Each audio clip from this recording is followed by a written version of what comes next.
What's poppin', y'all? Welcome back to another YouTube video, and today we're taking a look at a pretty fucked up movie today, I'm not gonna lie. It's called The Divide, and there's gonna be a lot of topics in this video, so trigger warning is advised, for pretty much everything, to be fair, because there's a lot in this movie. So, you have been warned. If you choose to stay, that is on you. But, I'm going to be talking about this movie, and what I like and what I didn't like about it.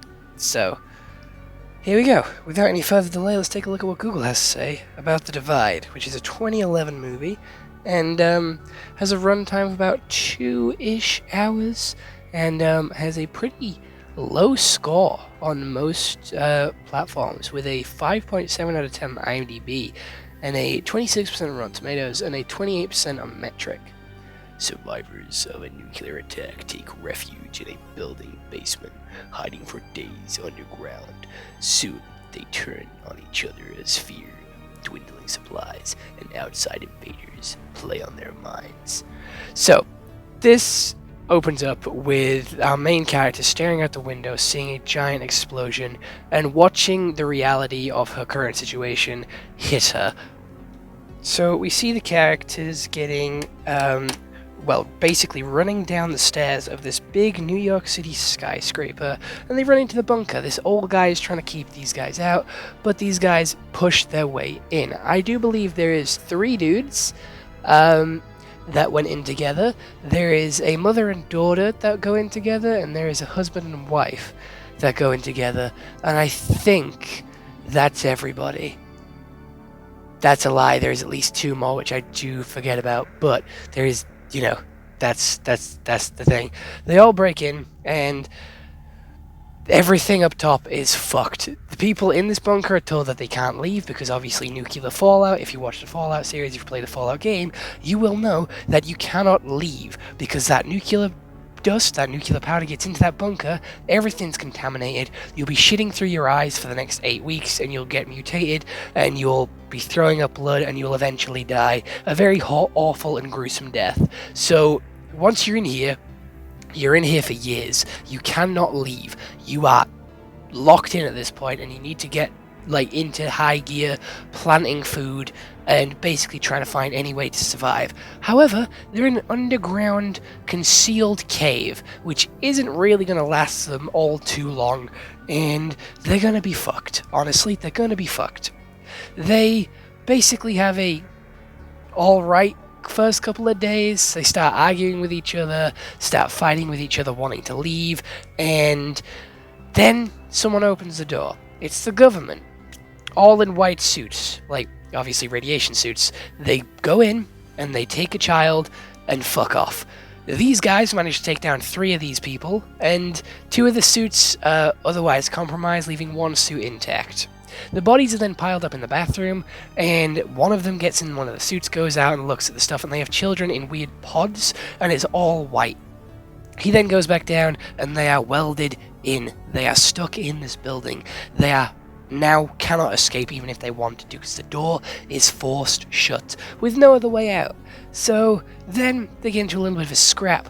One guy ends up being killed because he finds out the old guy has a secret supply, a secret stash that he's not telling the others about, and they've been starving, they've been hungry, they've been needing this for the past couple of days. One guy actually got shot in the fight between these white suits and is now on bed rest, and he's painting and stuff like that. The other one of the 3 dudes is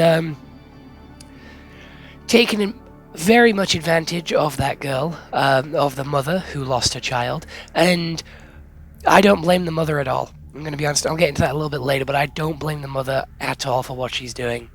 But we continue on, and food starts to get less and less. They find out that the old guy has had a stash. They chop up the bodies because they're rotting and they stink, throw them into the disposable garbage, and it fucks with one of their minds. Whoever chopped them up, it fucks with them, because you're chopping up human beings, and that will fuck with your psyche, fuck with your mind, and he doesn't really enjoy it.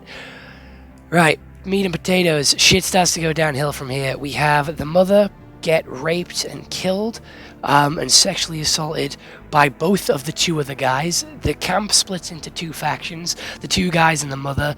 The old guy is tied to a chair as they are rummaging through his supplies. And then we have the other guy, the good one, the main girl, and the husband. The husband is basically being a little dog, a little lapdog for the other two, basically doing whatever they want him to because he's not confident enough to stand up to them. So they're treating him like shit, making him bark like a dog, and then they shave their heads. Because they opened the door, some of the dust got in, and we can see them getting slowly, more ill. We can see them shaving their head, their eyes are going bloodshot, their skin's getting rashy and gross, and basically they're just not doing too well mentally. They then have an all-out brawl after trying to rape the other girl, the main character, the main girl, and succeedingly sexually assaulting her, which is fucking disgusting. And the husband was supposed to get the gun. He failed and fucked up. One of the dickheads got the gun, and they had a fight. He then the good guy got shot. One of the dickheads got his neck cut. The other guy got shot, and then the husband and the old guy are now there. The main girl then fucking dips. She gets into her suit, one of the white suits, the only remaining white suit, goes into the sewage area and escapes that way, and she sees a war-torn New York City. Honestly, that's where the movie ends. So this movie leaves you with quite a few questions of what the fuck is going on. 1, who dropped the bombs? Why was there a nuclear fallout? That is the first question that we never get answered to. In the context of the movie, it doesn't matter, but it is a question that I still would like answered. The second question that I also would like an answer to is who the fuck are the white suit people, and why did they take the kid and not take anybody else? Why was the kid important to them? What experiments are they doing on that child? And who are they working for? Again, more questions that we never got answered, but that is good because of the way this movie is set out. We are seeing this movie take place from the perspective of these people trapped in this basement. They are stuck here. They don't know the answer to these questions either. They don't know why the daughter got took. They don't know who they are, and they don't know who dropped the bombs. So it fits in the in the form of the movie because it adds to that mystery and will add to that psychological effect and that psychological damage that they're currently going through, because it's who's doing this, why are they doing this, and will they come back, will it happen again, are we safe in this thing? And we'll just make them think and overthink and stress about it, and it creates more tension between the characters and more of a divide, because when you're down on your luck, overthinking, stressed, you're not going to be in the best mindset, especially when you start to run out of food and water, which we do see the further on this movie goes. So we see their slow descent into madness will seem to be really good, for the most part, reasonable people to start with, turn into horrible fucking monsters by the end of this movie, and it is fucking disgusting. We have that main girl, who is the only one, other than the guy that got shot, the good guy, those two are the only two that managed to stay sane and stay reasonably well in this whole movie. The others go batshit fucking insane and hiding food from each other, keeping secrets from each other. They're in this together. You need to be a tight unit. You need to work together to survive. If you don't work together, if you don't have trust, if you don't have everybody on the same page, you are going to die and you're not going to survive and you're not going to make it through this situation. The other two, taking advantage of a grieving mother, is fucking diabolical. The reason that she was allowing them to do this to begin with was because I'm going to assume it's how it made her feel useful or wanted, and helped her escape that feeling of grief, because she lost her daughter. Obviously, she was grieving, she's crying, she's upset, and this is how she's dealing with it. Everybody grieves differently, everybody copes differently, and this is how she was doing it. And these guys take advantage of that and push it to the fucking extreme and push her to her limits, basically, until she can't do it no more and can't take it no more, and unfortunately does pass away. It is fucking disgusting and vile what they do to her in this movie, and it just shows how fucking awful people can be in a situation like this. Most horror movies, like Saw, do show you a very small glimpse into what people will do when they are put in a situation which involves their life and death, and like how people act when like they're in this fight or flight mode.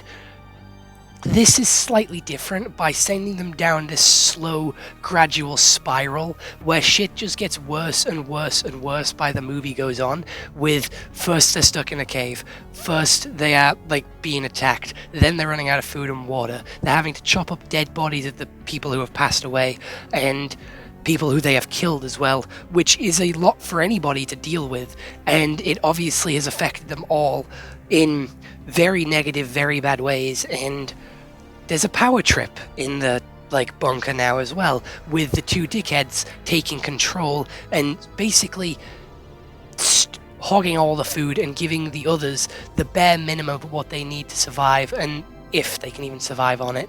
It is really a dark and twisted movie, but I liked the slow descent into madness. I thought it was a really interesting sort of view and a really interesting sort of movie to sort of show how people will sort of change and act in these types of situations, and it will show that not everybody is good. Not everybody is going to be like nice to you. Not everybody is going to be great. And it's not a nice movie like to watch. It is actually a really hard movie to watch, but it is a good movie in terms of like how it's thought about and like how it portrays like the mental side of all of it, and I really enjoyed it. So I am going to give it a solid 8 out of 10. I think it is a lot better than what the critics gave it, and let me know what you guys think down in the comments below, and I'll see you all in the next one. Bye bye.